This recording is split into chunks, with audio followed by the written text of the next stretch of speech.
সালাম আলাইকুম ভাই।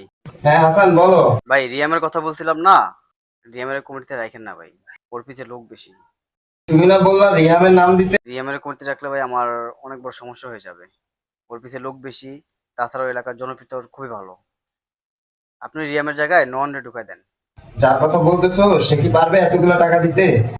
জি ভাই, ওর বাপের প্রচুর টাকা পয়সা আছে, আর দলের জন্য ভালো টাকা পয়সা খরচা করতে পারবে। ওকে তাহলে কথা আগাও। ঠিক আছে ভাই, তাহলে আপনি এই ব্যাপারটা দেখেন, হ্যাঁ। আচ্ছা আচ্ছা আচ্ছা, ঠিক আছে ঠিক আছে। ভাই আমি এনে বইয়া রয়েছেন, হাসান ভাই তো কমিটি বিক্রি করে দিছে। কি বলিস আবোল তাবোল? ট্রিট লাগলে ট্রিট নিবি, তাও আমারে নার্ভাস করিস না তো। একটু পরেই কমিটি দিবে। আমি যা বলছি সত্যি বলছি, এই দেখেন নয়নের কাছে 6 লাখ টাকা নিয়ে কমিটি বিক্রি করে দিছে।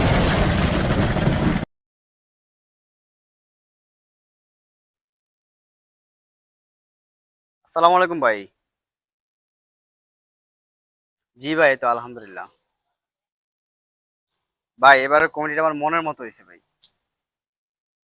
আপনাকে অসংখ্য ধন্যবাদ ভাই। এখন বাকি টাকাটা কি অ্যাকাউন্টে দিয়ে দেবো না আমি নিয়ে আসবো? জি জি জি। হ্যাঁ হ্যাঁ। ভাই আচ্ছা ঠিক আছে।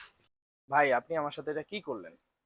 আপনি যখন বলছেন, যেভাবে বলছেন, আমি লোক নিয়ে আপনার কাছে হাজির হয়েছি, আপনি আমার সাথে এমনটা করতে পারলেন? ভাই আপনি আমারে যখন কল দিছেন, লাস্ট প্রোগ্রামটাও আমি আপনার কথা মতো আমার নিজের পকেট খরচের টাকা দিয়ে করছি। আপনি এটা আমার সাথে করলেন ভাই?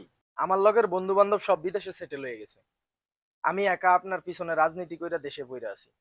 কিছুদিন আগে আমার বাবা একটা চাকরির অফার দিছিল, আমি আপনার এই কমিটির আশায় সেই চাকরিটাও বাদ দিয়ে দিলাম। আমার বাবার কথা আমি শুনি নাই। ভাই আমি না হয় আপনার পিছনে রাজনীতি করছি, আমার পিছনে যে পোলাপাইন গুলো রাজনীতি করছে তাদেরকে আমি কি জবাব দিব এখন? রাজনীতি এত সহজ? রাজনীতি এত সহজ জিনিস না। তুমি কি মনে করছো তোমার পিছনে পোলাপান আছে এই জন্য তুমি নেতা? রাজনীতি করতে হলে টাকা, মাথা দুটোই লাগে। ভাই আপনি কিছু টাকার জন্য আমার স্বপ্ন মাটি দিয়ে দিলেন। আপনার যখন কেউ ছিল না, আমি রিহাম আপনার পাশে ছিলাম ভাই। আপনাদের মতো লোকের জন্য, আপনাদের টাকা ম্যানেজ করার জন্য আজ বহুত পোলাপাইন রাস্তায় ঘুরতেছে। তার মানে মানুষ ঠিকই কয়, রাজনীতি করতে বাপের টাকা লাগে।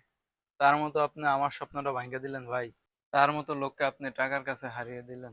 আমি তো ভাই সামান্য কর্মী। আপনি যাকে যোগ্য মনে করে কমিটি দিচ্ছেন সে কি রিয়াম বাড়ি থেকে বেশি যোগ্য ভাই? টাকায় কি রাজনীতি সব ভাই? সুদিন আসলে দুর্দিনের কথা ভুলে যান। ইতিহাস সাক্ষী ভাই, যোগ্য ব্যক্তি কখনো প্রাপ্য সম্মান পায় না। আজকে এই মুহূর্ত থেকে আমি আমার রাজনৈতিক ক্যারিয়ার বিসর্জন দিলাম ভাই। সমাজসেবা